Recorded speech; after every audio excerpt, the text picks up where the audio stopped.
guys, GTA உள்ள இருக்க top cool myth பத்தி தான் வீடியோ நம்ம பார்க்க போறோம். ஸோ ஃபர்ஸ்ட் மித் என்ன பார்க்க போறோம்னா, ஸோ வாண்டட் லெவலோட ஒரு ட்ரெயினில் ஏறி நெக்ஸ்ட் ஸ்டேஷன் போய் இறங்குனீங்கன்னா உங்களுக்கு வாண்டட் லெவல் குறைஞ்சிடுமா? ஸோ ட்ரை பண்ணி பார்க்கலாம்.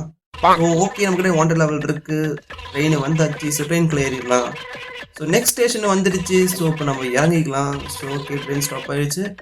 ஸோ வாண்டட் லெவல் செக் பண்ணிக்கலாம். வாண்டட் லெவல் கம்மி ஆயிடுச்சு. ஸோ இந்த மித் நம்மளுக்கு கன்ஃபார்ம். ஓகே, நெக்ஸ்ட் நம்ம என்ன பார்க்க போறோம்னா, ஸோ ஏடிஎம் வந்திருக்க ஆளுங்களை கொண்டீங்கன்னா நிறைய காசு கிடைக்குமாமா? ஸோ ட்ரை பண்ணி பார்க்கலாம். போடுறா. ஸோ ஓகே, எல்லாரும் மண்டி போட்டானுங்க. ஸோ கீழே நிறைய காசு இருக்குது, கலெக்ட் பண்ண ஆரம்பிக்கலாம். ஸோ எல்லா காசும் கலெக்ட் பண்ணியாச்சு. ஸோ $477 கலெக்ட் ஆயிருக்கு. ஸோ இந்த மித் நம்மளுக்கு கன்ஃபார்ம். ஸோ அடுத்த மித் என்னன்னா, நீங்கள் எப்போ வைக்கணும்னா ஒரு போலீஸ் 2 தடவை மேலே இடிச்சிங்கன்னா ஸோ நம்ம மேலே கன் பாயிண்ட் பண்ணுவாங்க. ஸோ ட்ரை பண்ணி பார்க்கலாம். ஸோ ஓகே, நம்ம ஒரு டைம் இடிச்சாச்சு. ஸோ மறுபடியும் இடிக்கலாம்.